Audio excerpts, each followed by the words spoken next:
Today we are reviewing the latest movie in the MCU, Fantastic Four: The First Steps. Is it a fantastic film, or was it steps in the wrong direction? Let's find out on the Late Night Movie Podcast.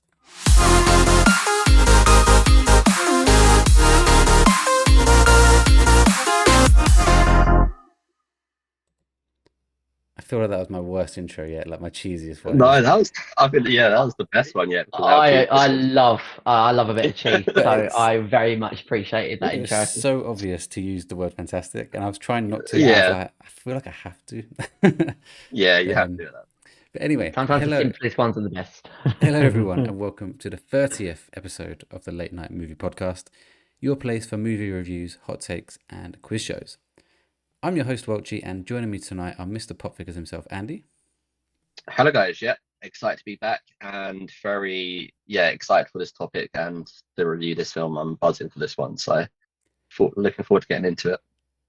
And our resident horror expert, Stephen.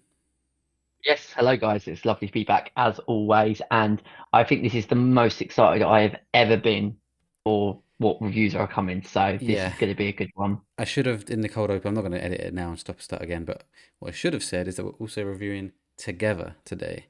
Andy and Stephen have had the luxury of seeing it early. It doesn't release until the 15th. Yeah, Then, I'm pretty sure it's 15th. Yeah, I haven't seen it. I'll be watching it. I'm going on holiday again, so I'll be watching it when I get back from then, so around the 22nd or something. So you won't hear my thoughts on it, but you'll hear Andy and Stephen. And it's probably the earliest review we're ever going to do. We've done like a couple of early ones, but this is very early. To be fair, Another one was Bring It Back. I can't remember. Yeah, I think it's around the same time because Bring It Back came out on the 26th of July officially. I can't remember when we reviewed it. The difference with that one though is Bring It Back has been out in America, where I don't think Together has been. So Together is worldwide not out yet, as far as I'm aware. So this is a good place to be in, and Fantastic Four we're reviewing pretty early as well. Sometimes we give ourselves like an extra week for these films. We're pretty much bang on it. By the time it comes out, it's been out a week. But normally by the time we release these, it's been out about a week and a half to 2 weeks. So we're hot on it this week, which is good. We're on it. Before we go into all of that, I do want to have a quick update on the Rotten Tomatoes game that we're doing. So exciting stuff. I picked Fantastic Four: The First Steps, and against my best judgment, because I remember when we did the episode, I was like, I just don't trust Marvel enough to do that well. Obviously, if I would have picked Captain America, that would have been a bad one. Thunderbolts did very well, so that could have been a good one. Luckily, Fantastic Four has got me an 86 currently. Yeah, very solid score. 86 gets me 26 points. What I will say is that Andy tricked me. I tricked you. I think the day that the reviews were coming out, Andy sent a picture where he's taken a picture of Rotten Tomatoes with his phone, saying "uh-oh" or something, whatever you said, and it showed Fantastic Four: First Steps with like a 67 or something. Yeah, I think it's like 58% or something like ridiculous. No, it was 67. Oh, was it 60? I got fucking baited as well. I was like, oh, for God's sake! I knew picking Marvel was bad. I mean, that would have scored me 7 points, but I wasn't picking it for that reason. I wanted to get high with this. And the rest of the day I was kind of not pissed off, like it's just a game. But I'm like, oh, man, that's really gutting, because also I'm really excited for this film, and I was hoping and it was going to be good. But obviously you then eventually admitted that you was lying, and that was very well done. It looked very real how you photoshopped that. It did. It was. I think I was so busy at work that like normally I would go onto Rotten Tomatoes to just clarify and confirm. Like it's like the individual adjudicator needs to be sort of that, or independent adjudicator to verify what Andy's saying is true, is actually true. But I just didn't get time to do it, and then I was bummed the rest of the day thinking, oh man, I was looking forward to Fantastic Four. It sounds like it's going to be terrible. So yeah, we both got rawly baited on that one. Good work. You're welcome, guys. Entertainment for you. That was good. Another update to my ones. I had F1. Oh, yeah. I don't even know what that's on now. So F1 was on 88. Yeah. Down to like 82, 81? It's dropped to 82. Yeah. Yeah. It's still a good score, especially because it was my last pick. It was like a, fuck it, I'll pick it. Yeah. But if only that one was audience score, because I think that's got like 97 audience score. I also think that because it's from the director of Top Gun Maverick, and that is like at a 97 Rotten Tomatoes, it was a really like clever pick. Because like if the director had a really great film prior, then it's reasonable to think that they're going to follow it up. So I can understand why you picked that. Well, and it's been the most successful new project this year. Yeah. Beat Sinners, obviously. But Sinners is still the best horror this year, I think. So that leaves me on 91 for the year so far. With four films done, 4 to go. Andy, you're still ahead of me, but only by 30. I'm catching you up. How many films have I got left? You've got 3 films left. So I have one film advantage on you, but I've got to score massive points to catch you that. I have to score at least a 90 on either Avatar, Wicked 2, Black Phone 2, or Frankenstein, and I'm not hopeful. But yeah, you also need one of my films to do badly, and exactly. Obviously I've got Zootropolis left too. Zootopia. Zootopia, Wake Up Dead Man, and Predator Badlands. And I'm excited for Predator Badlands, man. The more I see on that, all 3 of those films look better than my 4. So I'm a bit upset for you. The Frankenstein film, because I have a feeling that's not going to score too well. Really? Okay. Yeah, but that's just my opinion. Again, of course. That was a random pick from me. Stephen, we have to wait. No, that's it. We're done. We're done for this segment. We can move on right now. You're on minus 22. What have I got left? You minus have 22. So The Running Man, which I've seen trailers for now, and it looks like a film. Yeah, I'm not. I'll be honest. I'm really. Oh yeah, if that's even coming this year. Just back to Throne Man though. I saw the trailer and I love Edgar Wright, and I'm worried because I didn't rate the trailer, so I'm hoping the movie's better than the actual trailer itself. Conjuring Last Rites, which could do well. Yeah, that does look good so far from the trailer. Nobody 2, which I actually think might do quite well as well. Not like 90s, but I think it would do well enough. So it's not. You might score positive by the end, but you're not going to win. I think that's your target now, just to get in the positive. Yeah, that's literally what I was about to say. If I can get out of the negative and then just finish at a respectable score by the end of the year, but still be joint last, I can deal with that. And then next year for both of our games across all of our podcasts will be my year. You won't be joint last. You'll just be last. What do you mean? Well, it sounds better if I say, "Oh yeah, no, it's no joint last." I don't even know what I'm saying. No, I'm just last. I'm out. I'm the last in this list, but next year is my year.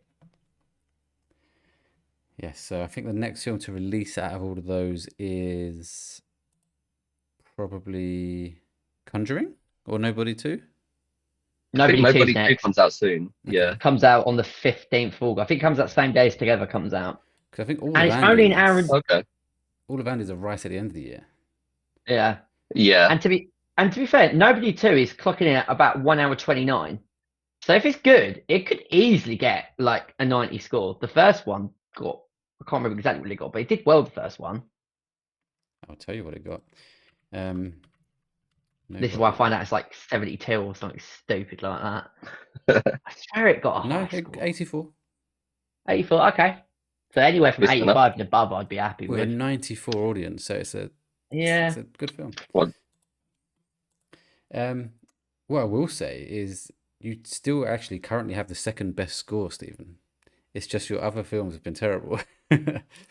So 28 Years Later has got 89 for you, which is the second best behind Sinners, 97. And I just rechecked it to make sure it's still 97. It's still 97. Yeah, I'm so happy with that. I think also Fantastic Four First Steps has gone up to, did you say 86? It's 86. When I checked it earlier, it was saying 87, but... No, it dropped down from 87. It's definitely 86. Or it might be saying 87 on Google, but if you actually go on Rotten Tomatoes, it's 86 maybe. Yeah, it does that sometimes. Oh, okay. It's 86. We'll go on to the audience score in a minute because I want to do that then. But I'm happy with that. I'm very happy with that. None of mine have dropped below 80 yet. I don't know how that's going to last, but actually I know it's I think for me, the two Megan 2.0 and the Auto Knights, Marching Powder was just a pun that, was if I was playing really tactically, I wouldn't have picked that. But it's the Auto Knights and Megan 2.0 that have really screwed me. Well, Megan was only -3 for you. Okay, it's Outer Nights then. Outer Nights minus Outer 21. Nights was, yeah. And Marching Powder minus 27. Yeah. That's crazy.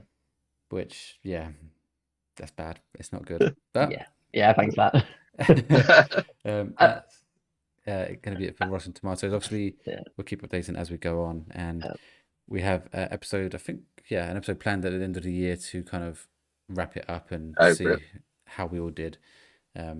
Might not be available for that episode. As you know, Welchy, as an Arsenal fan, we always say next year's our year. I'm adopting the same approach. Right. Yeah, I'm adopting this approach for this game as well. We'll take Andy down next year. Even if we combine our scores this year, Steve, we're not going to catch him. No. As mentioned in the cold open, we are reviewing Fantastic Four First Steps today. But before we do that, let's go through some quick housekeeping.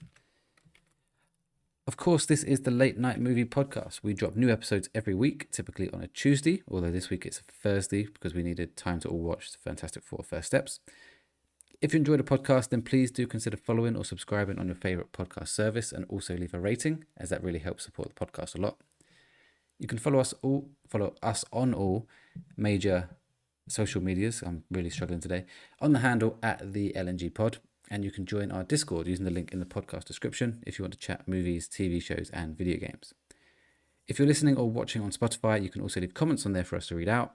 And of course, the podcast is now available on YouTube if that is your platform of choice. Finally, our content schedule for the week beginning 28th of July looks like this.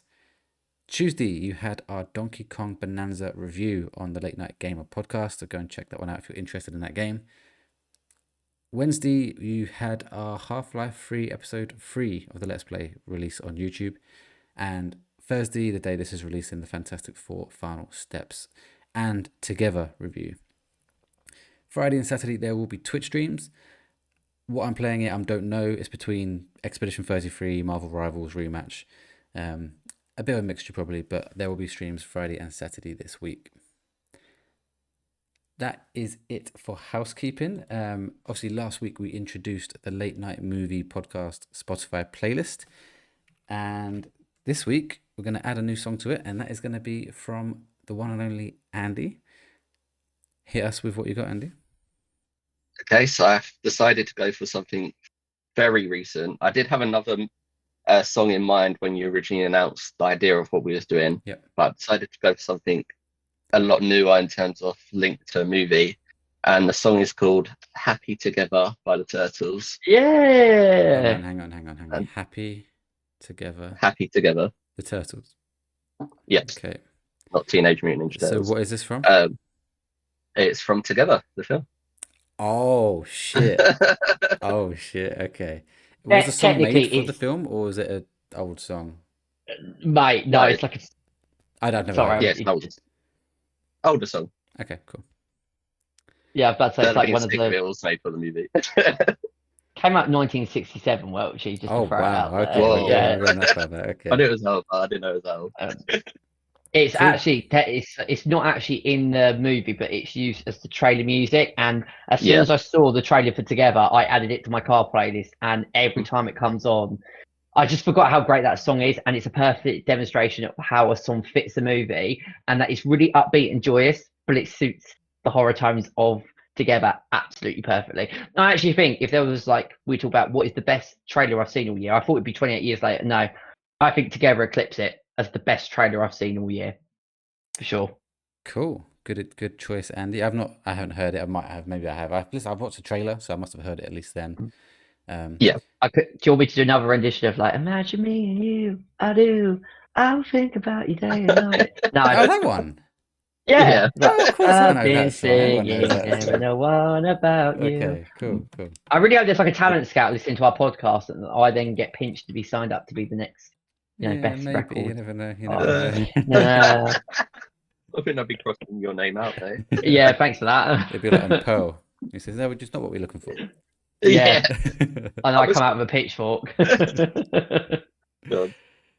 Cool, good choice, Andy. Obviously, we will continue to add new ones to this next week. Stephen will add one, and then once we've got a bit of a playlist going, we'll probably do a few different rotating segments, and then come back to this another time. But for now, I want to boost up the playlist So yeah, if you're interested, the link will be in the description, or just search the Late Night Movie Podcast Spotify playlist. Bit of a mouthful, but you'll find it.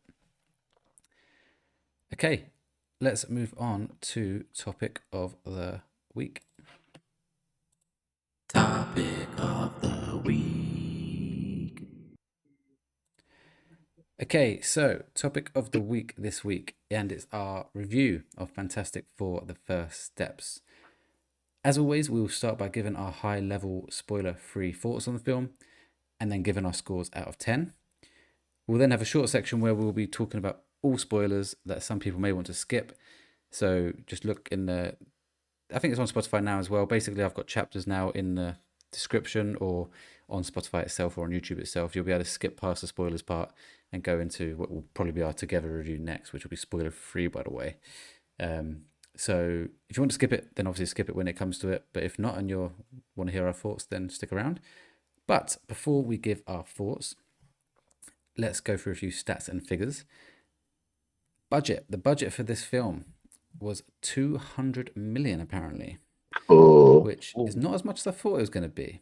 Looking at the cast, for one. True. We'll go into it in a minute, but the visuals. And Superman was more than this. Superman was 250, I think, from last week. For some reason, we also know what the marketing budget was for that film. I couldn't find a marketing budget for this one. So obviously, it will be higher with the marketing. Yeah. Box office so far. I know the number. Do you two have any idea? I saw a comparison earlier of like Fantastic Four, Superman, and another film. And I know Fantastic Four was smashing it. I think the figure I saw was 118 million. But I can't remember what that was in comparison to. So yeah, that's the number I'm going to check out. Maybe we'll go a bit higher. Yeah, like maybe 250. It is, or around that figure. As of today, it's 216. Oh, okay. So already beat its budget in just one weekend and a couple extra days. So that box office figure is basically right in the middle between Andy's answer and my answer, so not too far away from either of us. And I just know the difference in the figures I saw between like, I don't know if it was like opening day or opening like weekend, whatever. But like the difference was like Superman was like 30 million or something, and then Fantastic Four was like over 100 million. I was like, damn, it's smashed those two out the park. Yep, it has, and probably the best Marvel result in a while, I imagine. Where this will end up, who knows? Will they meet the billion mark? Judging just from the numbers so far, I'm going to say no. I think it will get close, but maybe not quite get there. But who knows? Maybe people will go back and watch it this weekend if they liked it. We shall see. Rotten Tomatoes, we spoke about it, 86%, but a audience score of 93. Yeah, that's very good. Score, similar to Thunderbolts, I think, like a good critic and even better audience score. So to be honest, they've had two pretty good hits in a row, although financially, Thunderbolts wasn't a hit. Letterboxd is 3.6, which is lower than Superman. Interesting. Superman was a 4. Interesting. I mean, still a respectful score out of 5, but surprised that it's lower. Cool. Well, that's it for the stats and figures. Let's go into what we thought, because that's the most important thing. Let's start with Andy. Andy's been extremely excited for this. I'm gonna guess where he's going. I think it's positive, but let's start. Obviously, the usual. Keep it high level, no spoilers, and then finish up with a score out of 10. So this is where it's going to get interesting because I hated this film. Like, there's no action. No, I'm joking. I loved it. I said to Stephen, like, I don't want to give anything away, but I'd happily go watch this again. I 100% liked it. You can tell that this film was the same director that done the WandaVision series, because just of the whole like family feel to it and the way that they've told the story, it was just like amazing to me. And I think the aesthetic as well, like the look of this film is just very not similar, because WandaVision's very stylized, but this had a style to it. Yeah, and it's just very like gorgeous to look at when you're watching it. The cast was great. Pedro Pascal, not to take away from any of the other cast members, but he's everything at the moment that I'm seeing him in. He's like smashing the role, and it's not just like superhero movies that he's doing. He's done The Last of Us, and obviously that other new film coming out. I can't remember what it's called now. Yeah, in that as well. So his range of films and TV shows that he's currently doing is like crazy. Joseph Quinn as well, amazing. Happy to see him in more sort of movies. Obviously Eddie from Stranger Things, he's smashing it as well, and I'm happy, hopefully see him in sort of more movies going forward. And then Vanessa Kirby, and the only actor I do forget is who plays Ben, but yeah, all good cast. The graphics and like the effects and stuff, everything you've mentioned, like yeah, it's all great on screen. The sort of introductions to the different villains throughout the film I thought was great, and it, for me, it's not your sort of typical superhero movie where it's like all action packed, and that's why I liked it so much, because they've managed to tell this such emotional, powerful story of like this family, and then also a mother as well, and they've managed to tell that in such a sort of brilliant and intelligent way. And it was just, yeah, it was incredible, and I loved every single second of it. The fighting scenes where they were there, they were really good. Obviously we'll go into one later on, but you obviously mentioned yesterday on the gaming podcast about something you've done on Marvel Rivals, and obviously that part in the film sort of looked the same. And it was just, it was good to see Marvel tell a story, an emotional, powerful story, instead of it being all about action and fighting scenes and what can they blow up and stuff, which I think Thunderbolts was a bit more of that. It did have a story there, but you know, I know what I mean. The Silver Surfer, like that character was so awesome. I can't wait to talk about the mid-credit scene as well. Like, there's just so much in this film I can't wait to talk about, because it's obviously there's a lot of spoilers in here. I also like the way that they've done Johnny in this film and didn't make him out to be like silly and stupid, where he was actually quite clever and intelligent and stuff. And I really like that they've done his character justice with that, and it just makes me even more excited to meet Joseph Quinn in October. Damn you! But yeah, it was. Sorry. No, I just said damn you because it's just I'm jealous that I'm not getting an opportunity. But yeah, the cast, the characters, the visual effects, all of it. I can't wait to speak about the main villain and his introduction, and when they come down. You can say his name. It's in the trailer. Galactus, obviously, like yeah, it's like quality. And the fact that someone cosplayed as him as well, and that looked incredible, was like such a cool thing. Yeah. And everything else that I'm going to say is going to be on sort of the line of sort of spoiling things. So, but yeah, I loved it. And a score? So, I'm guessing you haven't seen my Letterboxd score. No. But I gave it a 5 out of 5, so I'm going to give it a 10 out of 10. Wow. I was like, it had everything. When I was like ticking my boxes of what I wanted, it like ticked everything that I wanted it to have, and I would happily go back and rewatch this film so many times. So that's how I knew it was like a 10 out of 10 for me. Andy, that is your first 10 out of 10. Yeah, I thought I'd start being less harsh and start giving some 10s out there. Cool. Very good. I had a feeling you liked it. I didn't know it was that much, but as you was talking, I was like, oh, it's going to be a high score. Yeah, it's definitely one of my favourite films of the year. Stephen, you watched it today or tonight, yes. So you're very fresh. Mm-hmm. Same question to you. What did you think? And obviously wrap it up with a score out of 10. So, I could talk about this movie for a long, long time, let me tell you. I will say, I came out of the screening, and the first thing I said to my sister was, I want to go back in and rewatch that straight away. This is by far the best MCU movie I've seen from this new phase, and arguably one of the best superhero movies I have ever seen. To the point that this movie is so good that I'm going to go back and rewatch the whole Avengers movies before Doomsday.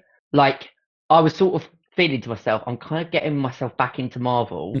This movie has now like confirmed it for me, because obviously my sister's a massive superhero movie fan.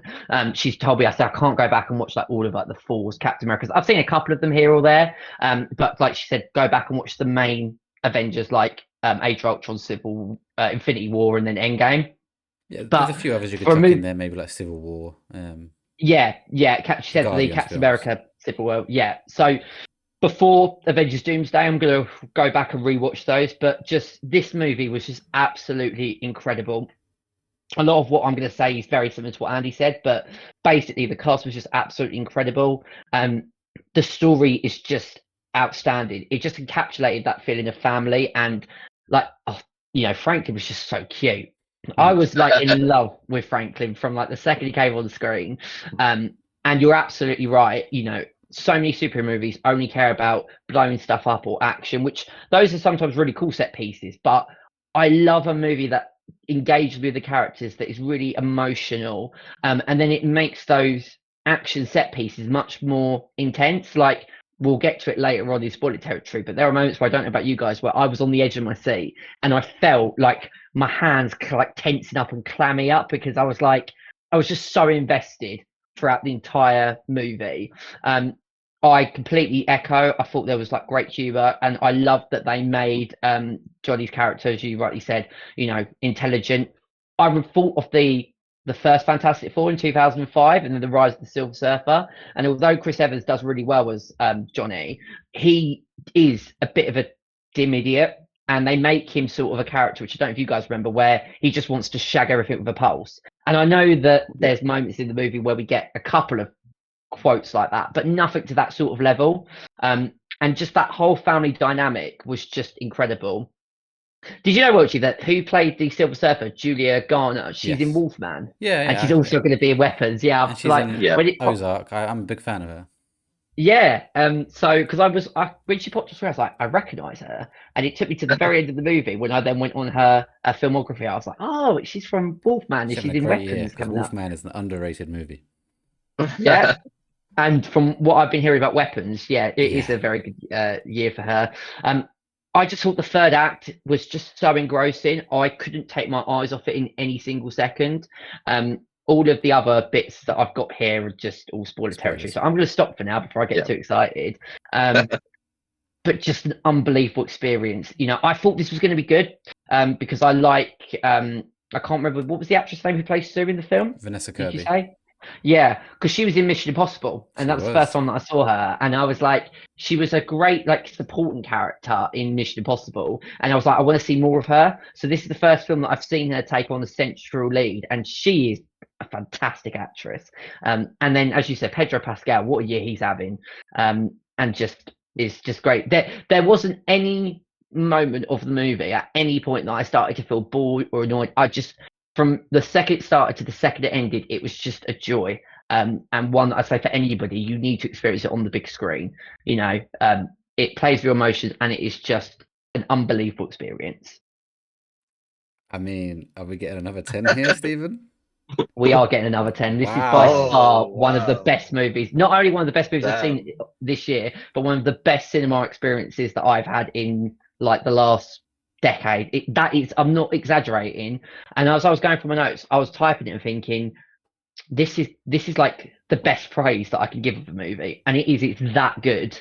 And that's why I said earlier, anyone that disagrees, I'd have major problems with, because I can't see any part of this movie that you wouldn't like, or you'd get bored or annoyed. Like, it's just done its job so brilliantly. And I'm now incredibly excited for what is next in the MCU, for sure. I'm kind of hoping Welchy disagrees with some stuff, so there can be a debate right now, and I can just sit back and eat my popcorn. So cool. Wow, that's your second 10 out of 10, Stephen. With my Mission Impossible Final Reckoning obviously being a 10 as well. Both with Vanessa Kirby, and maybe she's the key. She wasn't in the she was in no, she was in no, she was in part 1. And she was in Fallout. Yeah. Or Rogue Nation. Which one is it? I can't remember. Cool. Well, that leaves my thoughts. I really love this film. Obviously, everyone loves this film. It's an amazing film. The beginning, I was worried. I was worried at the beginning when there was quite a few montages, and I was like, uh-oh, like, this isn't hitting for me. But when the movie got going, and I don't want to spoil what moment that is yet, but when it got going, I was in, and I was in for the ride, and I loved every second after that. The cast was brilliant, and I loved this version of Fantastic Four. Yeah. Being a massive fan, I say a massive fan. I have a lot of nostalgia and love for the original. I say the original. There's this whole 1994 one that was unreleased, but you can find on the internet. Yeah. I'm on about the one that got released. Obviously the Jessica Alba one, the Chris Evans. Yeah, one. the 2005 one. Yeah. I was worried that I wouldn't like this cast as much as I like that cast, as kind of my one that I grew up with. And the ones I was most worried about was Human Torch and Jessica Alba, Invisible Woman. And what I will say is, they were the two best for me. They were absolutely incredible. I'm going to disagree with you a little bit. I actually thought Pedro Pascal was the weakest in this film. Doesn't mean it's bad though. I'm not saying he's bad. I like him. I like him as Reed. I have my reasons for him being the weakest, and I don't think that's a him thing. I think that's they underutilized him, particularly his abilities. I think they could have done that better and more often. Okay. But the rest of them, if the thing was like he was there, I feel like he was probably underutilized as well. But I enjoyed him. I like his look, and I think I like their take on him. But I would have liked to have seen more, and that is one of my only critiques, really, which is also a compliment at the same time. This should have been longer. I think this could have done with another 15 minutes, which is a compliment in the terms of I would have happily have sat there for 15 more minutes, or even 20 or whatever. I get what you mean. But it's also a negative, as in like I just feel like it could have done a little bit longer to help me get more in with Pedro Pascal, maybe, or the Thing. The Thing could have just been utilized a bit more. But what I will say, as taking it as it is, it's incredible. It is one of the best MCU movies, period. Not just recently, just period. I've ranked all my MCU movies, and I'll kind of tell you where that is in a minute. And yeah, I think the villains were brilliant, absolutely brilliant, and the best the MCU had in a while. Thunderbolts had God, what's his name? The Void. He ended up being the villain, but he was part of the team. Oh yeah. So I kind of count him as a villain, but he also just ended up being part of the team as well. So it's kind of a weird one to do. And he's better than the Red Hulk and the other villains, the leader in Captain America. And the Guardians 3 villain was good, but this is much better. This is some of the best villains we've had in a while. And yeah, I think that's pretty much it in terms. Before getting to spoilers, I think my main critique is that I would have liked it a bit longer and seen a bit more of Mr. Fantastic's abilities. And I have one bugbear about his ability that we'll get into in the spoilers. I'm going to give this a 9.5. For those reasons. I think if this wasn't MCU, there are films in the MCU I consider a 10. Infinity War, Endgame, Civil War, probably the only 3, maybe 4 Ragnarok, but I'd probably go with 9.5 on that as well. So for me, in MCU terms, to reach a 10, you've really got to hit every single note, and this almost did. I don't want to sound negative. This is one of the best MCU films. In my ranking, it is 9th in the whole of the MCU, and that could easily change because I'm looking at some of those films above it, and I'm thinking, is it better? Than Four? Like, I need to feel like I need to rewatch all of them again to kind of re-rank them. But around. I completely get what you're saying about that you were worried at the beginning, because for me, like, I'm thinking, oh, this is good, but then there's something that does happen that took it in my mind where I was thinking, oh, this could be probably like an 8 or 9, but then took it to a 10. So I completely get that. I think the second half of the film is so good that I sort of forgot of that thought process, because that did sort of dawn on me a little bit early on. But I think what the movie does really well is it kind of leads you to full sense of security and then just bam, like go straight in. Plus, I've got such a soft spot. Go on, sorry. Well, I was going to say, we mentioned this on Superman, that it kind of skipped the whole how they become Fantastic Four. Yeah. And they do that here. And I'm fine with that. I'm not saying I wanted to steal that. Again, I mean, the main stories that we all know the story to is Spider-Man gets bit by a spider, Superman comes from crypto, and Batman's dead parents. They're the 3 main ones that everyone knows. Fantastic Four is not far behind, I don't think. Everyone knows they go to space and they get the abilities that way. So we didn't need to see that. That's not my complaint. It's more just the amount of montages. They think that they montaged everything at the beginning, and I was like, I guess you're getting us up to speed, but we could have spent a bit more time on some of that. Yeah, I really liked Ressurrection and the way that they told that origin story in like a 5-10 minute clip by having it as, obviously the way they've done it was like I don't know if it's going to be spoiler, but just in case it is spoiler, but the way that they done it as a talk show, and it's like the host of the talk Yes. show introducing them onto the stage, and then Yes. he's like telling their story of who they are. I thought that. it was very clever how they done it. But there was the bit where they kind of went through and some of the enemies they'd beaten, like in their first few months. Why not? Instead of doing that in a montage, why not show one of those fights in a little bit of length, and like kind of introduce their abilities that way, and then I don't know. I'm as you can tell, I'm nitpicking. Like, this is an amazing film. I don't have that big of a problem with it, but if I had to nitpick, it'd be there.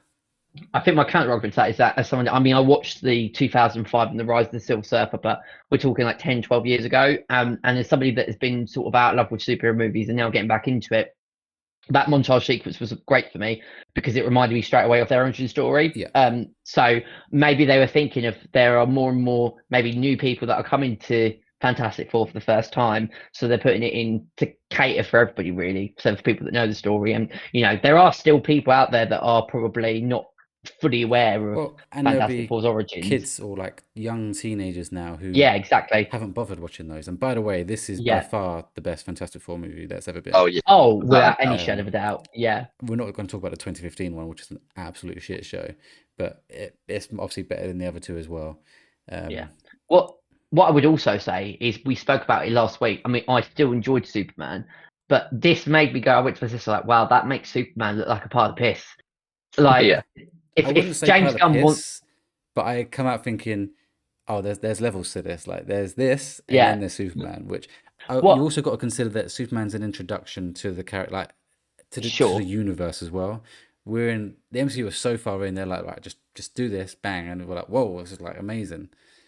I mean, don't get me wrong. I start building those steps again. Build it up. Yeah. And I still, thoroughly enjoyed Superman, but I think you just help when you compare it to the last superhero movie. It was just not they're not in the same league.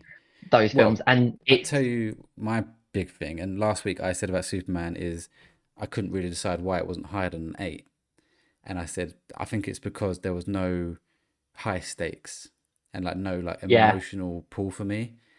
Yeah. This film nails that. Like, massively. So well. Like, it is. The stakes are incredibly high. You feel the stakes. You think shit's not going to work out, and it's got a real emotional punch too. It has the lot, and I think that's why it's so close to a 10 for me. And it's the difference between them for me. If Superman had all that, I'm probably talking similar level, but this nailed it. That I always think when we'll get onto the key things that I'm talking about, but like as someone who like watches horror movies and doesn't faze them, I found some of the high stakes moments really intense and uncomfortable. Yes. Like to the point where you kind of want to look away. And also I was crying quite a lot at the end of the film. It fucking got me bad. My sister turned to me, she went, "Are you crying?" And I went, "No, I'm okay." And then this thing happened that makes it even worse. That I was like, "Oh, I'm gone." So any movie that does that is great. I love a movie tugging on my heartstrings and making me connect in an emotional way. And as I said, it's just, but I do see where like I could just say, "Oh, well, you're just nitpicking," which you kind of are. But I don't get the Pedro Pascal bit, but I love Pedro Pascal, so I'll put that to bed. I like Pedro Pascal. It's just, of the 4, he was the worst for me. But they're all great. It's not like it's a bad thing. But your beginning point, I share that as well. But still, 9.5 is incredible. I thought we were about to get a hat trick of 10, which would have been insane. This is probably going to be the highest score though, either way. Oh, if we were to average them out easily, and I've not given a 10 yet. No. No. Cool. Holding out for Doomsday. This year. Doomsday. Yeah, maybe. I think let's go into spoiler territory. So, if you are listening, watching, we are now going to spoiler territory. So, go into below, you'll see where we skip ahead to the Together review, which will be spoiler free, so you can listen to that without any spoilers. But if you have seen the film, or if you're not too bothered about spoilers, then stick around because we're going to have a lot to say about this film. So, final warning, we're going into spoilers now. Julia Garner. What a fucking actress, man. Like, if I had to rank the characters in this film, I think she's my favorite. She was perfect as Shalabow or Silver Surfer. Yeah. Every time she was on screen, like, you just felt this like presence. Like you literally felt like the sadness like in her character whenever she was speaking. It was just like so powerful. She was scary in the way she spoke. Yeah. When she comes down to earth for the first time and those lines she delivers, like "I herald your beginning, I herald your end." Yeah. I was like, "What well, I'm shitting myself, and it's not even me." Dark, man. Her performance was so good that it starts where you're like sitting there going, they need to kill her. The Fantastic Four team need to kill her immediately. And then by the end of the film, she's like a hero. She also has the most character development, I think. Yeah, she has not much screen time, so it's amazing how they did it. No, and I also think the on-screen chemistry between her and Joseph Quinn was absolutely nailed on point. It went more than just him having a bit of a crush on somebody that he liked, but you could tell that there was that unity. And the moment when sort of Johnny comes into his own and sort of makes her change her whole perspective, everything, that scene on its own, if it was just that, you'd be like, this is fucking amazing. And that's before you have any of the other scenes. It was just like, I was like, wow, this is just insane. There was one moment where Sue is giving birth and a hand, not Sue, like the hand comes in straight away, and you're thinking, oh my gosh, she's going to nick the baby and going to rip the bloody stomach. Like, what the fuck? And it was just moments like that I found so intense. So for me, go on, Andy. No, I was just gonna say it'd be interesting to actually find out how many like lines or words she said. So I don't feel like it was a lot in the film, but the way that she delivered them, and like you say, with like that darkness and sadness every time she spoke, it's like just like always left an impression on you. Yeah. But yeah, there weren't many, but it felt like she was in the entire film. Yeah. Yeah, and the way her story doesn't end. We're in a spoiler territory, so she doesn't die, but the way she ends in this film, perfection. Yeah. It was like a whole redemption arc. Yeah. So what I was saying about when this film gets going is when she turns up. That's when, for me, shit hits a fan. The whole space sequence, honestly, some of the best space sequences I've seen since Interstellar. And considering this is MCU, I am amazed that they even bothered to spend this much time and effort to make it look so good. Obviously, the introduction of Galactus was sick because he was unbelievably intimidating. I love that part. He's just massive, isn't he? Yeah. It's like, but the real he's like when he stands up and they're like ants. It's like, the real bit for me was when they were escaping Shalabau or Silver Surfer. That sequence was just incredible, and it was. I was on, like you said, Stephen, at the edge of my seat the whole time. My heart was pumping. She's giving birth. I was like, "What the fuck is going on? How it was just so well done. You know the actor play. Is it Galactus? Galactus. How do you pronounce that name? Galactus. The actor who played him, I only found this out after.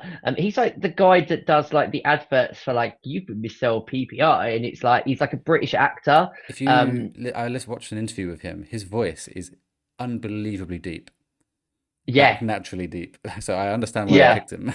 Perfect. Yeah, he's been in so many like films. He was like in Waterloo Road as one of the teacher's husbands. He's also in like loads of like the gangster type films, like in some of the Guy Ritchie's movies. He's been for his voice. But I watched that entire film and had no idea it was him until my sister pointed out who he was. So like you wouldn't know, I don't think, specifically looking at his performance, and the range of emotion on that as well, like just on his face. Yeah, I think it's great. He didn't have to say things at times, but you could just tell how he was feeling, what he was doing, and he just mastered that. Yeah, the thing that made it good with him as well is that he was almost like his story, like he's not wanting to do what he's doing. It's like with a vampire, they have to feed on blood, and it's almost like he's being forced to do that because he's got this hunger inside him, and he's satisfies it is planets. yeah, unfortunately that is the only thing. Yeah. But then obviously him trying to get Franklin to take over so he can finally escape that like dark world that he's in, where he doesn't want to do that. So it's like you can also like almost feel sorry for him as well, that he's wanting to like get out of, like, you don't know how he ended up there, but yeah, obviously wanting to escape from that, and unfortunately Franklin is the only way for him to escape. And we've said it on stuff like Invincible, where you see how what the heroes do affect the people, like the normal people like you and I. when they landed back after failing against Galactus, and they interviewed him, it was like, "Oh, so how did you kill him?" And he's like, "Oh, we didn't." And they said, "Oh, We didn't. are we safe?" No. What do they want? My child. And they obviously everyone was always like, "Is that all they want? Just give them the child." And you understand, like we would be like, if something like this happened on Earth and they wanted, I don't know, Prince William's kid, and Prince William said no, we'd be like, "What the fuck? Like you've sacrificed all of us for one person?" Yeah. But then I see it from the parental side, and it's so good. And one thing I did like about the Pedro Pascal's character in this time, Reed, was that he did consider it. You could tell, and Vanessa Kirby or Sue got annoyed at him for that, and I loved how that played out. And then, but then he explained that, look, this is how I work. I work. Yeah, I think of the worst things to then think of ways to not have that happen. And I didn't like all that. It's just my biggest thing with him was just we didn't see much stretching. Yeah, until he almost died. Yeah, you had that moment at the end, which bugbear. That's my bugbear. This guy's ability is to stretch. Yeah, and he was but he's getting stretched by like a god. Did you see how far he was getting stressed out? If we go back to the Fantastic Four of 2005, this guy is stretching all around the thing and like keeping him like that. You can stretch for miles. Yeah. He's supposed to be able to stretch as far as he basically wants to, and they were going to kill him off by stretching. That was a bit. I was a bit like, this ain't right. You don't stretch him. I get what you mean, but then I was also like watching that scene thinking, shit, is he actually gonna die now? Like, are they gonna stretch him too much and he's gonna just if they killed him by stretching, there would have been this would not have got the audience score it got, put it that way. Yeah. But I still think he would have to still stretch for a considerable amount. It wasn't like he was close to like death. It was sort of he was getting stretched and he was in a lot of pain. But he wasn't like he didn't actually like fall unconscious or like things were happening to him. But he was in pain. Like he was showing that he was in pain. Yeah. He shouldn't be in pain. He's stretchy. I think. But even if you've got a massive like 50-foot god stretching you, if Galactus like pinned him to the ground or something, I'd been like fine. I was like punching him. Yeah. But his ability is to stretch, and I think if they explained that he hasn't quite gone to his full abilities yet, and he's like learned to stretch, but not like stretch too far yet. If they and that's what I mean. Spend 15 minutes. Could have maybe explained that he isn't fully stretchy yet. He's still like practicing and like trying to stretch more and stuff.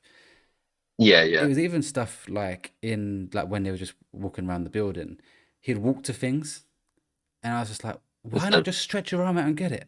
That's your ability. Yeah. Like they might not want to spend the money on the CGI or whatever, but come on, you're Mr. Fantastic. Maybe you're supposed to just stretch for things and collect everything where you stand in one place. Maybe they just wanted to show more of him being like an intelligent, like instead of him being like this. And that he's that he's the brains operation. They don't have to focus on it. Scenes. Like you don't have to focus on the stretching, but just have him there. And like if you want something from somewhere, just they can carry on talking. They can carry on being smart, but just there was they did do that in some situations. Some. So. Yeah, like in the space sequence, he used it when quite he a lot in moments. Yes. Or the bit when he's teaching like a class and he's writing on the whiteboard or blackboard where it was, and he's like writing upwards and his hand just stretches up to the top. Yeah. So things like that. But I get they could easily do more of that as well. Yeah. It didn't faze me or cause a problem in the same way that it was more of a bugbear. What I would you're talking about that they go back, to Earth and they have that press conference. This movie has some unbelievable moments of the characters speaking, doing public speaking. Like every sequence of that in the movie was just so engrossing. And the moment that I found brilliant was when Sue went out, outside the Fantastic Four headquarters, all the people are protesting, and the way that she turns it on its head and says that, I wouldn't sacrifice my child for the Earth, but the Earth is not being sacrificed for you. Like she says something along those lines to that effect. I'm not going to sacrifice Earth for my child, as in like she wants the Earth to be here for her child. Exactly. But as soon as she said that, every single person around the world does like a complete 180 and is all working together. And it's just through the power of wordplay and just bringing everybody together, because she then tapped into the emotional beating hearts of people that have got their own kids. They probably were sitting there going, well, if that was our child, we wouldn't have sacrificed our child to save humanity. So I thought that was like absolutely brilliant. And then like it's great also to see a superhero movie where there's no human fatalities. Like throughout the entire movie, not a single person gets killed at all. So they Yeah, did obviously the evacuation. Someone did die. Well, someone did die. Well.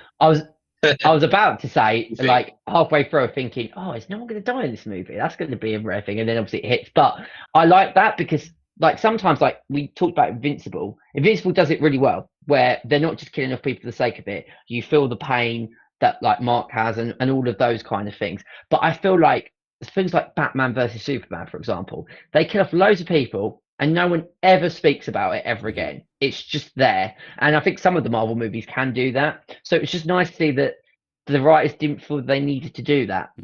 You know, they had a plan in place and everyone was working with the Fantastic Four. And I thought that was a really nice touch. Yeah. Yeah, that it just added to that family element, didn't it? When Absolutely. when she was giving that speech and they got the whole world on their side, it's like it's all one big family. Like all the world is like together in this, and they're going to work together to like get out of it. That was the moment I decided she's my favorite Invisible Woman, because I just loved that whole speech. It was perfect, and then what she does towards the end is even more incredible. But it really becomes her film, really, if you think about it. With as a mother, Johnny Storm or Human Torch. Again, as I said earlier, one I was worried about. I completely agree with what you said. I think it was you, Andy, that it was so much better to see him not just be the funny kind of outgoing one and like just being crazy. Like Chris Evans, he did that fine. It was good. I like that, but I like this more. I like that he was smart and was actually working to actually figure out this language and was the one to essentially, if he didn't do all that, they died because Shadow doesn't come back, or I guess he would have been the one to take Galactus down, because he was going to sacrifice himself at the end. Well, that's the thing. I was like thinking, you ain't going to get rid of two, surely. I know. Because there was a moment where I didn't think the Silver Surfer was going to come back. So I thought, do not like sacrifice Johnny Storm. Or I thought maybe two comes back, but like one of them goes. So I'm glad that didn't happen. But that was a moment I was like, yes, Silver Storm is there. Thank fuck for that. I thought he was brilliant. Obviously, I think he's a fantastic actor anyway, from Stranger Things and now this for me. But yeah, I thought he is now my favorite Human Torch. She is now my favorite Sue Storm. Pedro is basically level with the other one. I prefer how they use his abilities in the other one, like when he puts in the first film, he puts his hand under the door, like and stretches up and unlocks the door, things like that. But I prefer him as a scientist and a leader in this film. Maybe they're going to utilize his ability more when we get to the Avengers movies, which would make more sense with what is to come. I think so, but he's going to get less screen time because it's not his film anymore. Do you know what I mean? It's a collective. True. But all the time we see him next time, I'm hoping we see him stretching. I imagine he's like the smartest man in the world, isn't he? So he's going to be leading it. I think, like leading the charge. So he will be in it. I think it's also really good though. Yeah, but like with Johnny, because all of the Fantastic Four, they're all intelligent people. Yes. And the 2005 film kind of went away from that slightly. So I'm glad that they've kind of gone back. When I spoke to my sister about it, that they've gone much more to the comic books. Yes. So this story is like literally taken page for page from one of the editions of Fantastic Four. And it makes sense because it's a fantastic story that is executed on screen absolutely perfectly. And also I've got nostalgia for those two films, but this Fantastic Four makes every other Fantastic Four movie look like average by comparison. Yeah. That's the best way that I can describe it. I haven't actually seen the 2015 one because I think I heard at the time that it was an absolute not even It's I don't even remember what happens. Yeah. It says it all, really. It's genuinely not worth your time. So, we've got to talk about the ending and when you think that Sue is dead. Yeah, I had major spoiler territory here. I went to watch it with Beth and then her friend Chloe and her partner Luke, and Chloe and Beth were sitting next to each other. I just turned around, obviously at that scene, they're both just like in tears. I'm like, yeah, I know this is sad. It's like I had like just the old, my throat was going, and I was more just like, are they actually killing off Sue Storm in the first fucking film? I didn't know how to feel about it. I was like, emotionally, you've hit me. Like, you've done a good job here. But then I started thinking, but I want to see her more because you've made me fucking love this character. Don't fucking kill her now. I don't think I got upset from it because I sort of predicted that she was going to be brought back to life by Franklin. I saw that coming. So when I was like looking, I like said to Beth, like, she isn't dead. Like, well, she was dead. I was like, she's not dead. Like, trust me. And then like when Franklin started crying, tried to like get over to his mum, I was like, yeah, he's definitely going to use his powers right now to bring her back. I was like, and then it happened. I was like, yeah. But it was so good when they done it. I did predict that only because when they were going through the whole movie talking about the fact that, you know, Franklin is normal, like it's not established till the very end of the film of the actual levels of powers. Galactus says that he. Oh, yeah, you mean levels? Yes. Yeah, like we know that he's got some sort of powers that are going to be activated, like as he gets older, but not to sort of the level that he actually does. So I literally, when she died, I felt myself going, and like starting to get a little bit upset. But it was fucking Franklin that got me, because as soon as Franklin started crying and wanted his mum, I was like, Pedro Pascal crying already. I was at the point of like, okay, I'm going here. And then that happened. And yeah, I was in like beautiful pieces of tears. It just really, really got me. I think it just goes back to the, you know, a love that a child has when they lose their parent, just executed so perfectly. Yeah. And I think Pedro Pascal, the emotion that he brought to the scene, and also what they did really well is I first thought, no, she ain't dead. Like, he's going to be resuscitating her and she's going to start breathing. But that doesn't happen. And that scene goes on for about 3 minutes. And I'm thinking, oh my God, you're actually going to fucking do this, aren't you? And then as soon as Franklin then goes over and starts where Franklin puts his hands on, so I'm like, shit, she's going to come back. And then it makes perfect sense of why Galacticos was so desperate for Franklin, because you then realise that, my God, we've got like powers of like a god here. Just a fantastic ending. Franklin is meant to be like one of the strongest superheroes or whatever you want to call him in the universe. So yeah, I found that out from my sister again, that's again straight from the comic book, and it sets up nicely from what we're about to talk about. So I imagine maybe hardcore fans that know the story really well probably wouldn't have found that moment emotional, because maybe it's still emotional. Yeah, true. But if you're like, if you read like the comic and if it's like playing out sort of page to page, then there will be people in the audience that will know that. But still, you still have that emotional punch. Yeah, even if you like have read comics and you know, like they at any point they can switch up and go away from like the comic. Yeah, true. So like they do give you that moment of doubt when, like you say, when Pedro is trying to revive her and it's not working. All of a sudden you're thinking like, too long. You're like, shit, like he's not going to be able to save her. Is she actually dead? So it does give you that doubt for sure.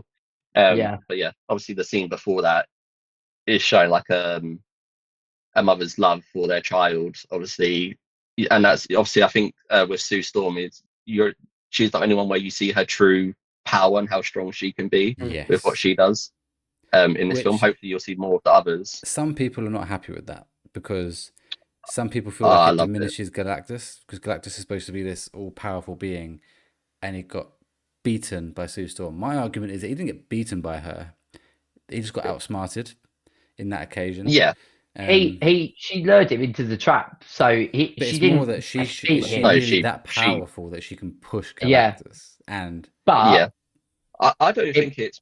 I think it's more like the other way around in terms of like, Galactus is this like godlike being. But I also think that you can also argue that they don't ever show the true like power and ability of superheroes, and that they're always holding back. Whereas like in this moment, Sue obviously overwhelmed with emotion of what was going on for Franklin.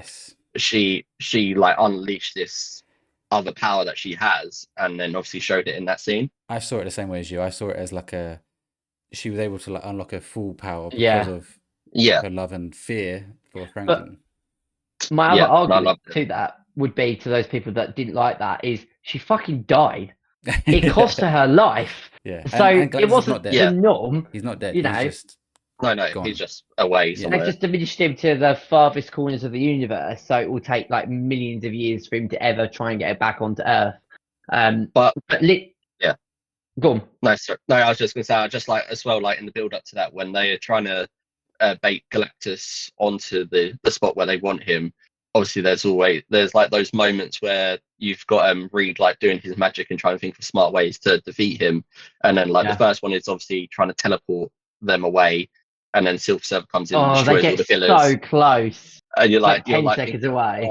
like every time you think they're about to like escape or do something, something happens, and then like same with Galactus when he's like almost walking on the spot, and then he like realizes like Franklin's not down there, and then he starts scanning. You're like shit, and he starts walking away. You're like, what are they gonna do now? So yeah, the build up's incredible. In the third act as well, the only other thing that I thought might have happened, but then it quickly didn't, was I thought that maybe Galactus would actually get hold of Franklin, and then it'd be the case the Fantastic Four would have to then follow him, go back to where he was, and then build up from there. But quickly that then stopped. I thought maybe we might go to that sort of point, but now it makes more sense from what we're going to talk about when we get to the mid-credit scene as to why that didn't happen. But I don't know about you guys, if either of you had that thought of, is he going to actually successfully get Franklin and get away from Earth? So I want to talk about that because I want to take you back to Thunderbolts. And the mid-credit scene in Thunderbolts is they're all wearing the new Avengers stuff, and then they see the Fantastic Four spaceship fly past. Yeah. So most people online, I thought, okay, you've just spoiled Fantastic Four for us, because now we know they're like flying away from, or look like they're flying away from something, escaping, in my mind. Yeah. And I thought, they're clearly going to lose to Galactus. And I was like, kind of spoiled it for me, but it's going to be kind of cool to see a movie where they lose. So then when they didn't lose, I was like, whoa, what the fuck is that Thunderbolt scene about? Yeah. And then we get our mid-credit scene, which I think kind of gives a hint to what that would be. So obviously we get our first look at Doctor Doom, and I got chills. Like I got my eyes lit up my thing. He's just knee down, like mask in his hand. It's like, no, easily the best mid-credit scene in a long time. Oh yeah, 100%. As soon as I saw like that, I was like, oh my god, that's Doctor Doom. And then I remembered of that Thunderbolt scene, and I was like, oh, okay. So essentially, it's going to be the Fantastic Four search for Franklin that's going to set up then Avengers Doomsday. Yeah. So my guess is either that Doctor Doom takes Franklin at that point, because apparently this and the Thunderbolt scene are both actually in Doomsday. Yeah. So rather than just being mid-credit scenes now, apparently they are actually going to be in the films, in the film. Yeah. Okay. So my guess is that Doctor Doom does take Franklin and takes him to what we call our universe, because this is obviously set in a different universe, Fantastic Four. And Fantastic Four reads The Smartest Man Alive, figures that out, and is going there to follow Doctor Doom and take Doctor Doom to get Franklin back. Or they're just escaping Doctor Doom. I think it's either way, but my guess is Doctor Doom wants Franklin because he knows Franklin is probably the only thing that's more powerful than him right now. Yeah. And then the whole Doomsday is going to be about getting Franklin back.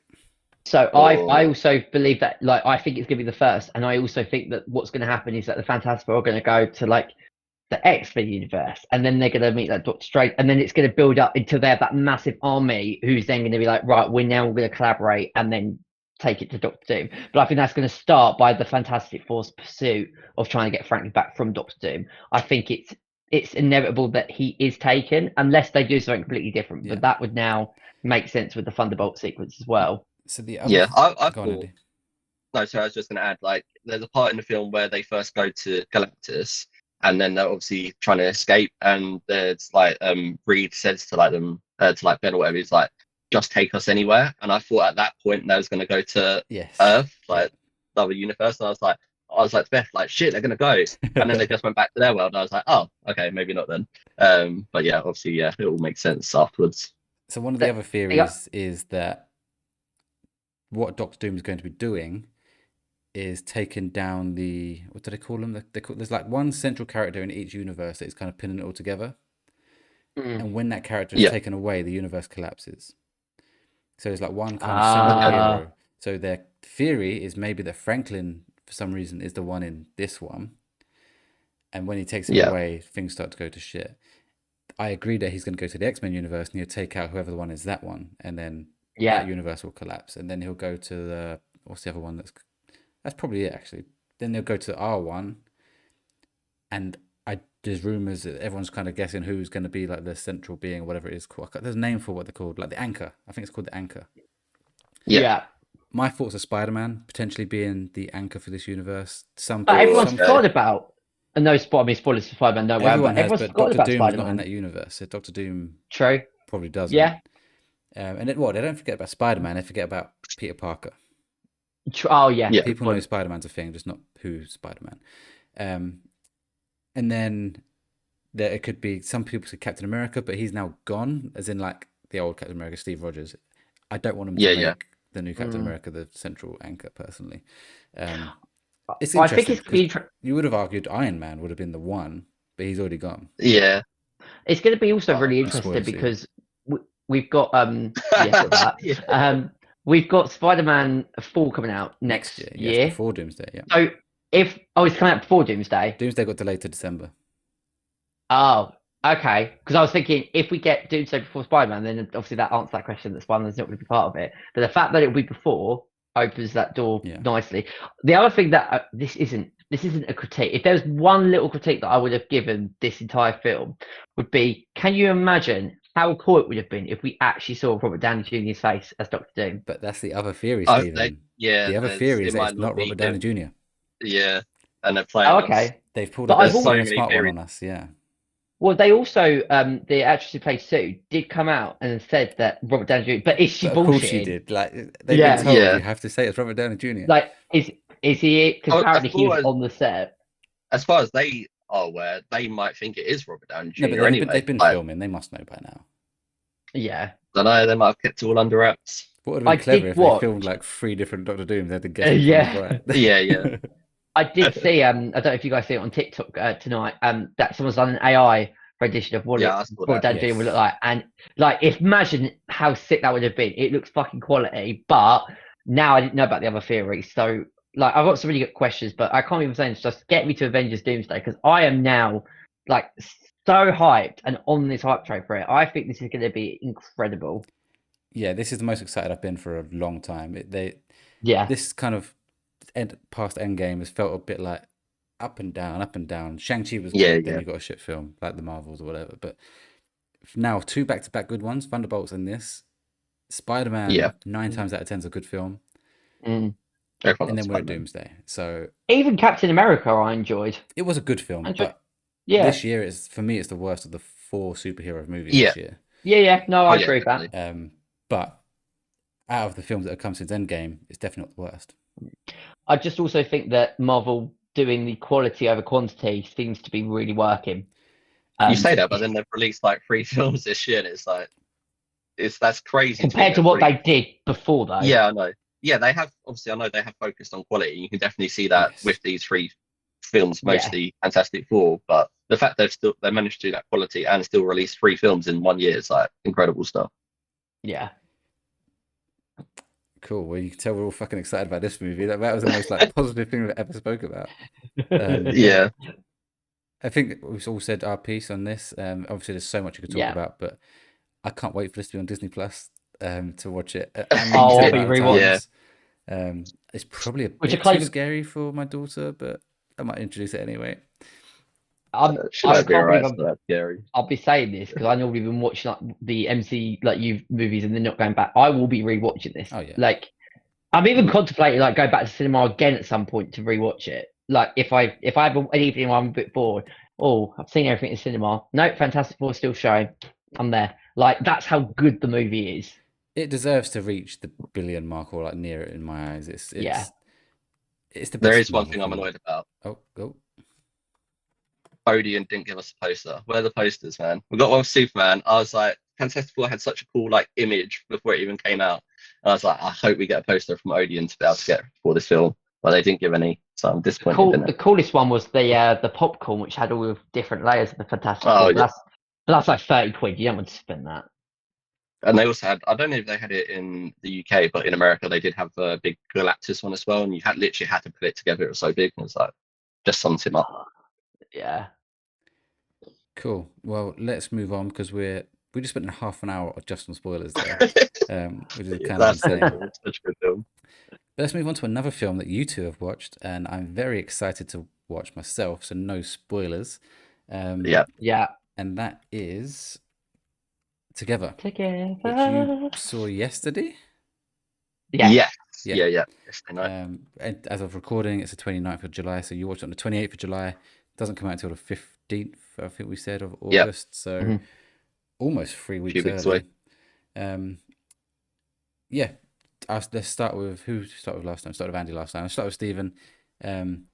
Overall thoughts of score at 10. Spoiler free, literally nothing because I am so excited. Nothing. No. We should say what happens. We should say Rotten Tomatoes has gone down from 100 to 99. Yeah. It is doing incredibly well. I can understand why. I'm guessing we're going to get 2 positive reviews here.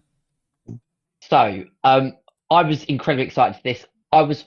We were wavering between whether we were going to be watching together or Weapons.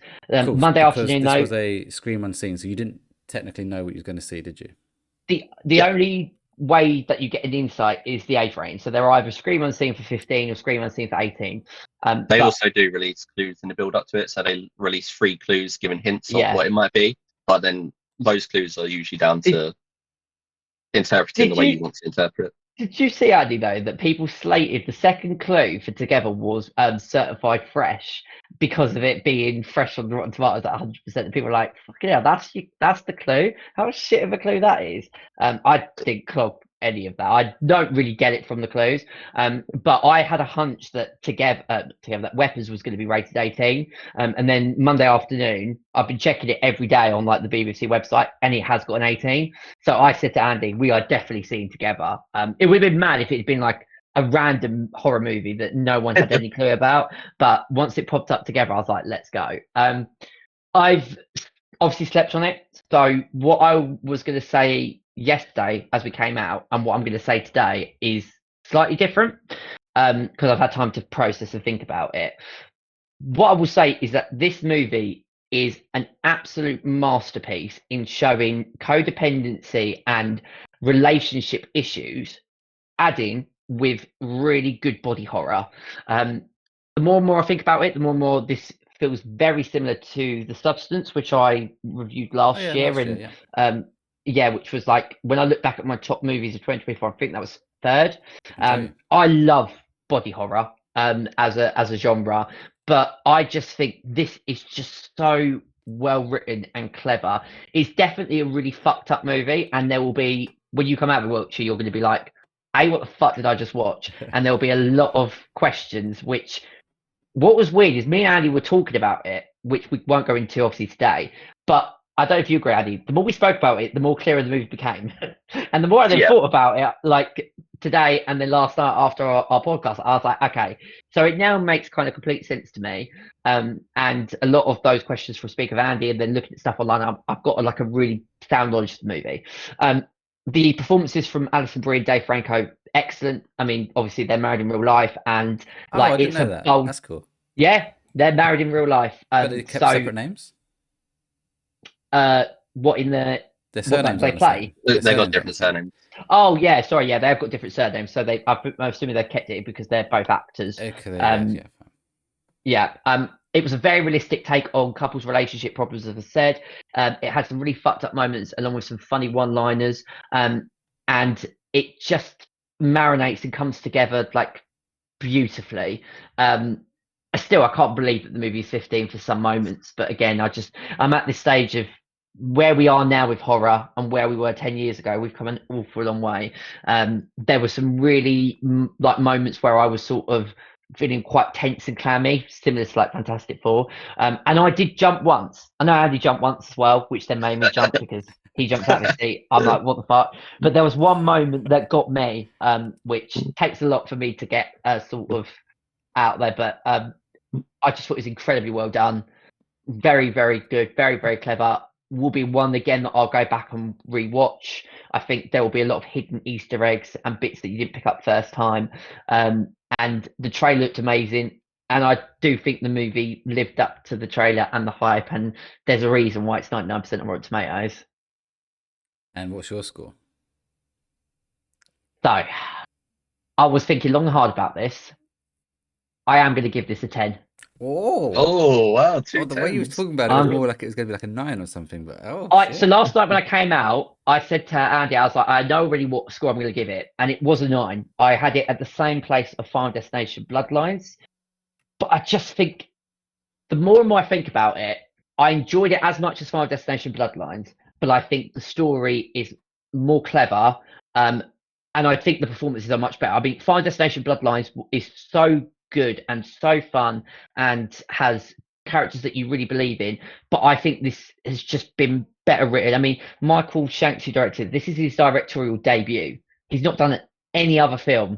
So to start with this movie and what he's managed to execute, I just think it's sensational. So I'm rating it higher because of those two factors, if that makes sense. But I had as much fun as I did with Final Destination Blinds.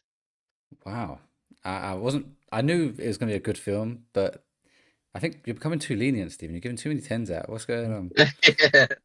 I mean, I'm very realistic, but like that's why I'm so excited about this podcast. For I'm coming with not just one 10, I'm coming with two 10 out of 10 movies, because it's just I can't think of anything that I would want to sort of nitpick. We need to have a spoiler conversation when you've watched it. I will watch definitely. It and then we can do that. Yeah. But because like we spoke about the ending, and I couldn't work out whether I liked it or not. But as I've thought about it, I really fucking like the way that they ended the film. So that's what has sold it for me. Cool. For a long time this year, Stephen, I thought Companion isn't going to get beaten for you. And there's now 3 films that have got a higher rating than for you. So I'm amazed at what's happened in like the last weeks. I put Final Destination, Companion, and Together in terms of 3 horror movies that I really enjoyed. I just think that, and I sometimes think I might go back and give Companion like a 9.5, but I'll stick with 9. I was just blown away by Together. Your top 10 this year is going to be insane. I can't figure out what's going where at the moment. Yeah, this week has made it very, very hard for me. I don't know. There's going to be some casualties for all the movies that I've seen this year. Some big movies are going to have to miss out because of the... I'm thinking 28 Years Later might be top 5, maybe. Yeah. Literally. Andy, what is your thoughts on Together? Yeah, I won't say too much to obviously not spoil it for yourself and others. But I basically echo everything that Stephen said. When we came out with the film, I was unsure on certain bits, but like today I was just like thinking back on it and all the different sort of parts of the film, and then just realizing how much I actually enjoyed it and how smart it was, that how they told this story of this couple and real life issues and how like they can be complicated and sort of overcoming them and stuff. And then like the more I thought about the ending, at the time I was unsure on whether I liked it or not, but as I kept thinking about it, I was like, this is one sick film, and it's just so clever and intelligent on how they tell this story. And until you watch it, it's hard to like say exactly why. But yeah, I loved it.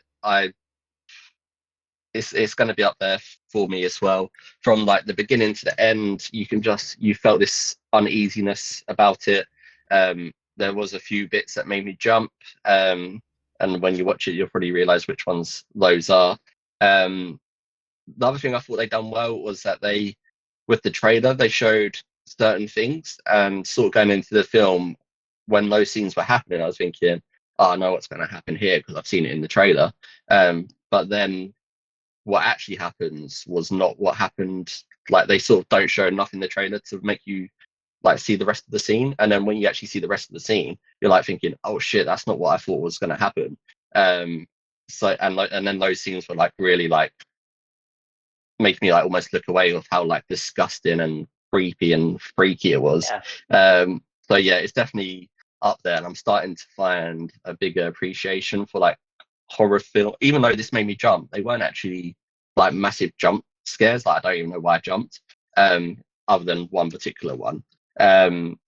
So yeah, for this story to like really get me on board without it being like a super scary horror film, is like, yeah, it's like hit all the marks for me.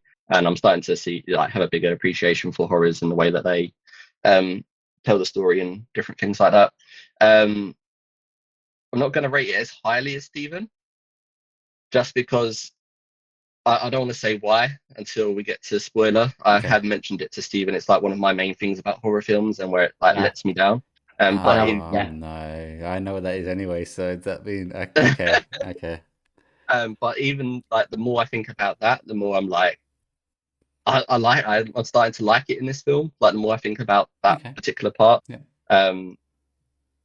It's such a good film. You need to watch it. I'm going to give it a 9 out of 10. You know you can do halves, Andy. I'm looking at yours. You're here. You don't give many halves. I don't like it half. No, this 9. I'll give it a 9. Cool. I think it might change. Like, sorry, like more I say, like more I think about the film, like the more I'm thinking like, oh, that connects well together the way that they told that bit, and then I'm thinking of another bit, and it's like the whole story's just like starting to connect in my head. So maybe like the more I think about it, it might creep up a rating.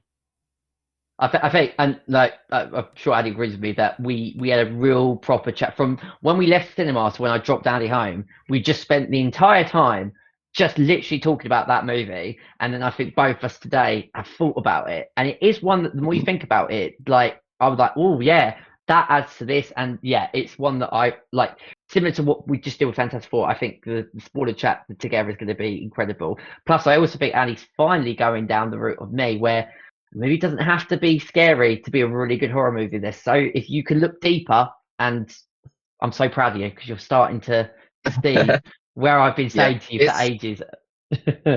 Although this film wasn't scary in like wasn't super scary for me, but it still had you on the edge of your seat. Like it had that intensity about it throughout the entire film. Like there wasn't a part of me where I was thinking like, I feel safe now, like I can relax for a little bit. I just felt on the edge of my seat the entire time watching it. And it's not because I thought there was going to be a jump scene that's or like something scary jumping out at you. It was just more of like, what the fuck's going to happen to these people or like the characters and stuff. And it's like, yeah, just waiting to see what actually happens. And yeah, I still can't work out if it's a happy or sad ending. Like it's always up to debate, and I can't wait to have that discussion on that end scene to see if people like it or not.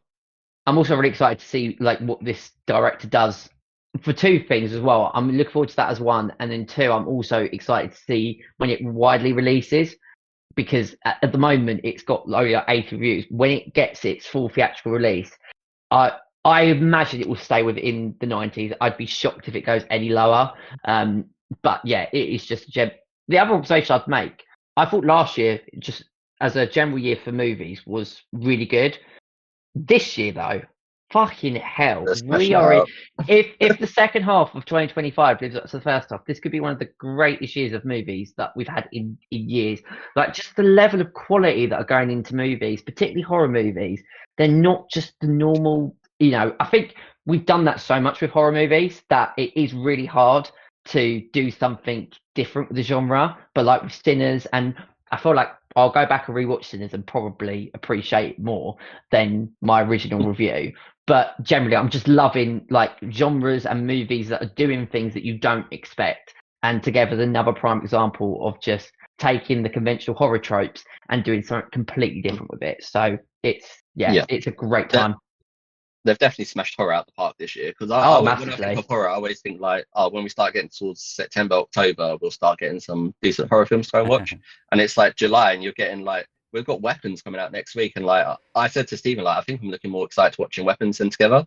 And then obviously after like Together, I did really enjoy it, but like how good Weapons look, I'm buzzing for that. I think I'm going to like it even more than Together. And the fact that I've given that a 9, Stephen's given it a 10, it's like, how like the quality, like you say, with horror films in particular, is like it's off the charts at the moment. Apart from 28 years later, we can get good films. Some good film. Might have to rewatch that one as well. I think you should. Cool. Good review, guys. I'm looking forward to watching it, and I will watch it. It's just when, I don't know, but I definitely will watch it. I'll jump off the bench now and quick update on Squid Games. I finished Squid Game season 3. Nice. And you still haven't watched it? No, I'll try and watch it soon. Okay, I won't spoil it, but I am very satisfied. I think it was a very good season, very good ending. There's something that happens at the very, very end, which I am a bit unsure about, which we can talk about another time.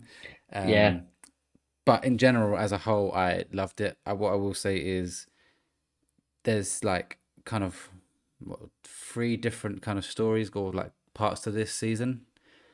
You've got the games, and Andy, you watched season 2, right? Yeah, I finished season 2. So you know that the guy is he's on the boat looking for the island. And his brother is like the gameskeeper.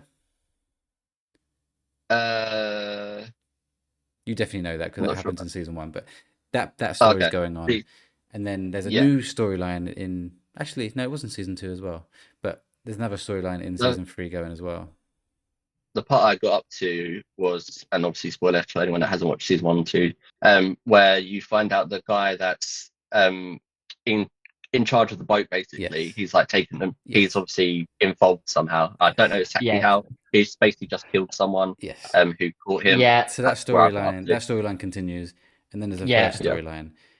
I'm not as interested in those two storylines, although one of them actually wraps up very nicely at the end. Not the one not the boat one, but the third one. It's kind of fine halfway through, but then at the end I'm like, oh, actually that's quite a cool story. Yeah, they also killed off because I'm not sure if this is because I started watching episode, like I basically binge watched season 2 because I hadn't watched season 2 yet either. So I binge watched all of that in one go, and then episode 1 of season 3 started playing. So I can't remember if this was in the first episode, but they also kill off one of the characters pretty quickly who I thought would be in it for longer. And spoiler, so anyone that's don't listen. Thanos, they like killed him. That's season 2. Oh, that's season 2. Yeah. I thought he was going to be in it for like a lot longer, but then he just dies. I was like, okay, he's dead.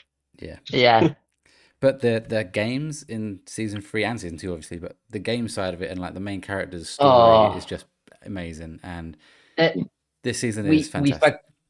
We spoke about it. Well, I spoke about it. I gave my review of season 3, which is again is going to be very spoiler free. But episode 2 in particular is one of the best episodes of the entire 3 seasons of Squid Game. Like just in terms of sheer nerves. Yes. Because of the game itself. Yeah. Did you watch the Squid Games in Conversation? The 20-minute. No. I do really recommend it because it gives you another layer. So me and Chloe, after watching the finale, there was a couple of points where we were a little bit not unsure, but we didn't know how to feel about certain choices they make, particularly towards the end.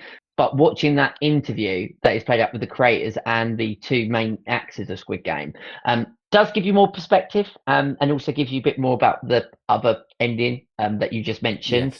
Yes. So I would recommend watching that, but I completely echo those comments. It's brilliant and quite sad that it's over. Obviously, there's going to be loads of spin-offs in the works. Yeah, we'll see how they go. We'll see how they go. But in terms of, I also think that some people complained about it being a shit ending, and I just don't think that is the case. I do think it wrapped up well. There's only when we get to it, there's one bit where you could argue that it could be different, but I get why that thing happened. Well, but I think it's meant to pose questions. I was getting frustrated with the characters. I was like, just fucking, and it's not really a spoiler, Andy, but just press the fucking button. Like, I was just like, just press the fucking button. But other than that, it was I absolutely loved it. I think it's one of Stranger Things. It's one of Netflix's best shows. Stranger Things is their best show for me. I don't think it comes that close to that, but it's very good. And I'm interested to see if they do more and if the spin-offs do well. When we're going to see them, who knows? But thoroughly enjoyed it. Andy would definitely recommend watching it. Obviously, I'd tell you a really funny story. So Chloe would only watch it with me because she classifies Squid Game as horror, so she finds it really scary and she hates blood, gore, anything like that. So the amount of times where she kept going to me, no, I don't think I can watch this, babe. This is too much, too intense. And I'd be like, look, you're into it now. We're 3 seasons in. Get over it. Deal with it. Right? We're watching it. And I was saying, if you think this is scary, love, you see some of the other things that I'm watching in my collections, you would have a problem. Let me tell you. Squid Games is tame. Exactly. The games that they do in this season are fantastic. Like every time I think, they've peaked, like they can't make many better games, they still manage to put them out, and they're always fantastic. I actually think that season 3's got the best games. I actually think there are some games that I consider as fan favorites that I love. Yeah, I love them all, but the one in season 2 where on the roundabout, it's got a song. Oh, the ding-a-ding. Yeah, that is so good. Yeah, I don't remember that bit. In season 2, one of the games that I think how the fuck does anyone get past that level is I can't remember what it's called, but they have 5 or 6 dice, and then he has to throw one up, catch it, put it on your hand, throw it two. How the fuck does anyone do it? I was thinking that takes some skill. That's a good one as well. That's what I mean. After season 1 and then announced season 2, I was like, is it going to be the same games? Are the games going to be as good? And somehow they've just made it better. It's so good. That's such a fun job writing. If it's similar to the traps in Saw, for example, I'd love that job of coming up with these weird and wacky games. There's one game in season 3, Welchy, which I said to Chloe, I'm dead. Like I am absolutely dead. Yeah, like there is just no way I'm surviving that in any shape. But most of the games of the Squid Game, I'm not going to survive. But that one in particular, I was like, nope, I'm out. I would basically like just RKO before we even got into the game because I just know I'm not making it. And it's great because you think, oh, can we do this game? No, absolutely not. Andy. Yes. A quick update on Dexter. So, in terms of the rewatch, we've completed season 1. So I was very excited to see Beth's reaction to obviously finding out who the ice truck killer was and their relation to other characters. And yeah, so I've loved rewatching that and watching it in alongside the new series of Dexter, Ressurrection. There's like nostalgia, so there's like, I don't want to give anything away, but they show sort of bits from season 1 with like certain characters and stuff, and then like because I'm watching it at the same time, I was like, oh, it's just like so sick watching it. But yeah, I'm enjoying the new season so far and excited to see where it goes. Obviously, I think there's been 4 episodes so far, so 5th episode on this Friday. I'm not sure how many episodes they're going to be, but yeah, so far I'm loving it, and it's all like linking up nicely. And I just hope if they're going to like end it, that it finishes well, because I always feel like with the last couple of seasons, without knowing that there was going to be a next season, it's been like it's okay knowing that there's another season now. So like with New Blood, if that was the ending, I was like, a bit disappointed with it. But knowing that that's not the end now, it's like if I go back and watch it, I'm going to love it even with the ending. So yeah, I don't know if they've come out and announced if there's another one after Resurrection. Obviously, I think eventually it will have to end with him dying for them to just completely end it. Yeah. But yeah, I'm really enjoying it. It's really good. And obviously you got some new cast members in there, Peter Dinklage being one of the main ones. So it's exciting seeing him in something new, other than the last thing I saw him in was Game of Thrones and the Hunger Games film. But he was in Marvel. It's good to see him. He's in Infinity War or Endgame? Infinity War? That's before Game of Thrones, though, surely. Oh, I don't know. I don't like Game of Thrones. Is he? Yeah. Is he the small dude? Yes. Yeah. Yes. I thought that was his name. Yeah, he's very good. Cool. I'm looking forward to catching up with Dexter at some point, but you need to watch it for sure. And I will mention I am on my list at some point to go back and rewatch it, but again, I've just got too much to watch, too much to game. But it is at some point, because being like a horror fan as well, I should be watching it. But you need to watch it before me and Beth get to season 4, because I'm going to be, when we rewatch that, I'm going to be talking about Trinity Killer exactly what happened. Yeah. So. I think I've been told that at least 3 times, but I forgot about it, so you're fine. Stephen, well, we're coming up to the end of the podcast. We've got a little bit of time left. Assuming you two are good for another 10 minutes. Yeah, it's fine. Good. You watched F1 recently? I did. So yeah, I haven't got too much to say on it. I did find it a really fun movie. I'm not a massive F1 fan, so to speak.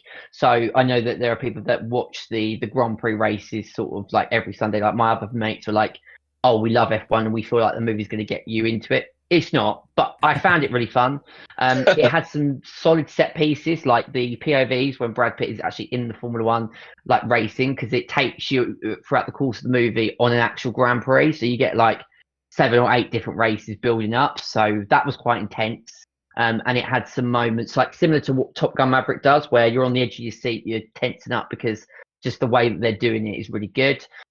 It's got a great soundtrack by Hans Zimmer, who does it, and I was like, as soon as I saw music by Hans Zimmer, I was like, yeah, we're good. We're good. It had good character performances. And you're like this, you know, the actor who played Aloe from Skins in their 3rd generation, he plays Aloe, so he's the one, spoilers for Skins Series 6, but he gets mini pregnant, if you remember, the ginger dude. No, I can't. Nah, if I saw a picture, I'd be like, yeah, but. Well, I loved him in Skins. He was like the farm boy, and he was like really funny. But I've never seen him in anything. And he plays one of the crew members supporting Brad Pitt in the film. And when he came on screen, I was like, oh, it's Aloe from Skins. I haven't seen you in a while. So it's like great seeing like loads of Skins characters or like actors that have portrayed it in that show. Like we spoke about it recently with like Jack O'Connell, Nicholas Hoult, and now seeing Aloe from Skins. It's great that they're getting more movies to play in. I also think Brad Pitt's just cool. Like he's just one of those actors that when you see him on screen, like even him like brushing his teeth or making a bit of toast, he still does it in such a cool way. Like it makes me annoyed that I'm not nearly as cool as Brad Pitt. Or in my head, I think I'm as cool as Brad Pitt. But like, yeah, but movie actors that they ooze like elegance and they're just a cool customer. And he looks like he's not putting much effort into it. Not to say that he isn't working hard as an actor. But it comes so second nature to him. So any film with Brad Pitt in is normally really cool. The only gripe I'd have to say is that it's 2 hours 36. It does not need to be 2 hours 36. You could shave probably 25 minutes off the film and it would still be like fun. I mean, I was sort of half invested in the characters, but not to the point that I needed a 2 hour 40-minute movie, because there's a lot of it where there's like interactions between Brad Pitt and then there's a bit of a romance with one of the crew members and then sort of there's a bit of conflict, but like I'm not really too much invested in it. I also think Harvey Bardem, I like him as an actor, so good, but I found him really annoying in the film. He either absolutely nails it, like in Monsters, for example, he's brilliant, and in Skyfall he's brilliant, but just I either hits it or he doesn't for me. He's quite a Marmite actor where I either rate his performance brilliantly or like this movie would be much better without Harvey Bardem. Wow. That's like he doesn't listen, eh? Well, let's hope Prince William doesn't listen to it earlier. So. Yeah, I like him as an actor, but it's very specific to his roles. Yeah.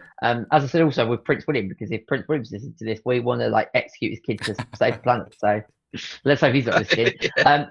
In the end, I gave it a solid 7 out of 10. So, fun with the movie. Could have been a bit shorter. Wasn't massively invested in the characters, but the set piece was really cool.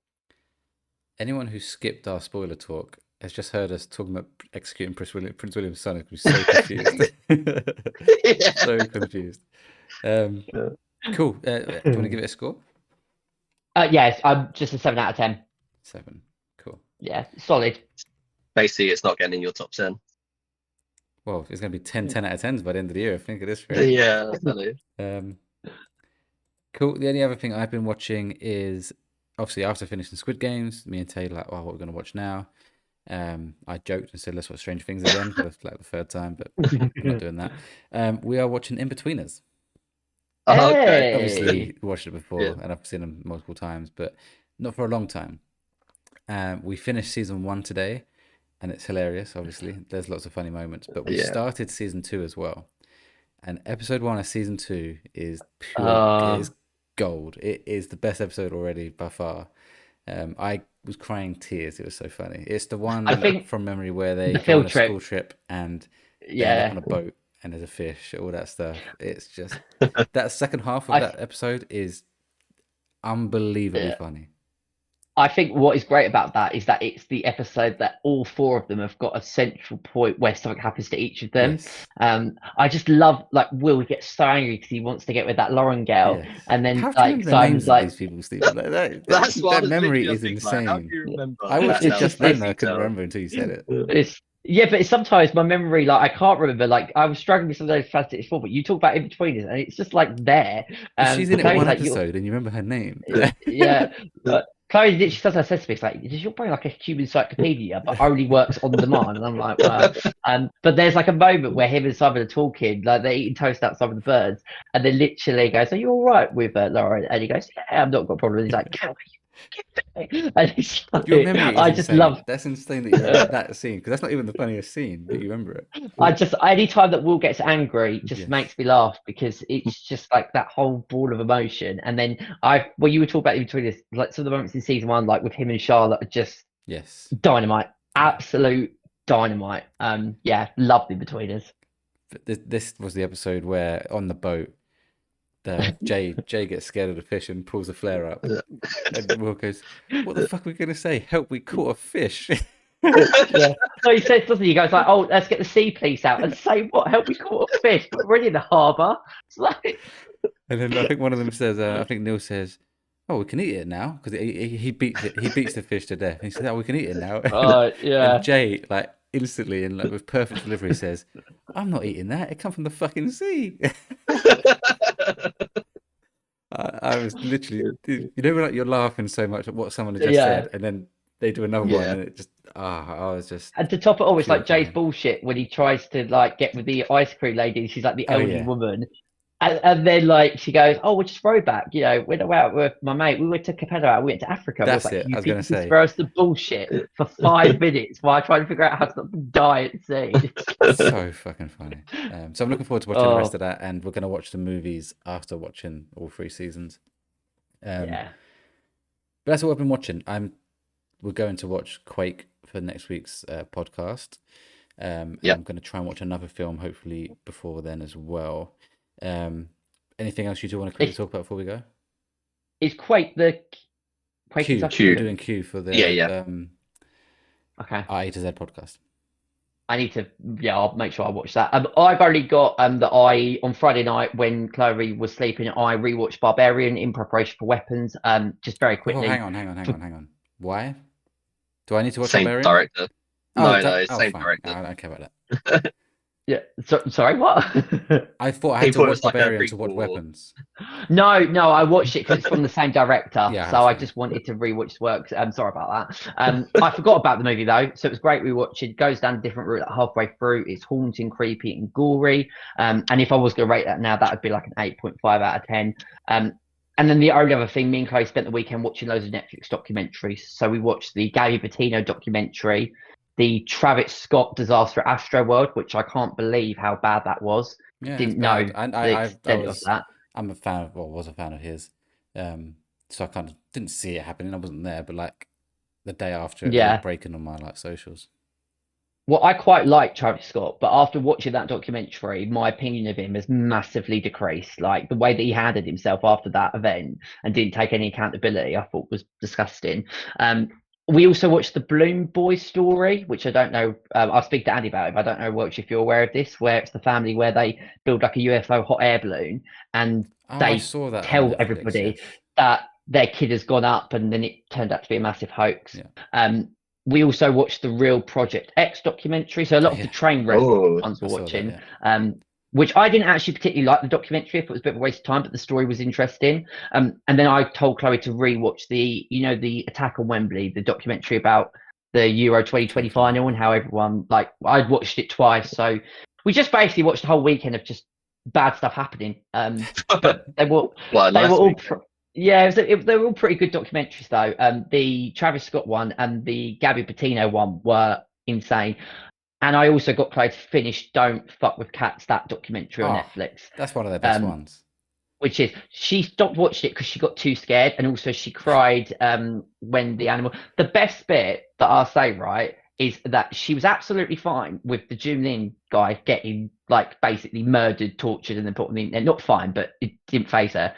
The puppy gets killed. She's bawling tears. I had to pause it because she was that upset. I'm like, love, you're getting that upset over a dog. What about the poor dude that's had his head taken off? And it's like one lunatic with ice pick. But yeah, so we watched a lot of that on Saturday. But apart from that, I haven't watched anything else. Don't let her watch Top Boy. That's what I'm going to say. No. Andy, anything else? No, don't think so. Obviously, I watched Barbarian. I think I spoke about that in the last podcast.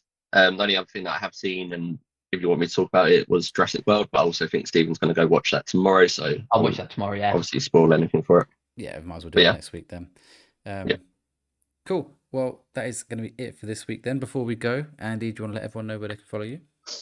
Yes, please. So you can find me over on Twitch at Andy_White_07. A couple of games I want to play with certain deadlines to try and play them within.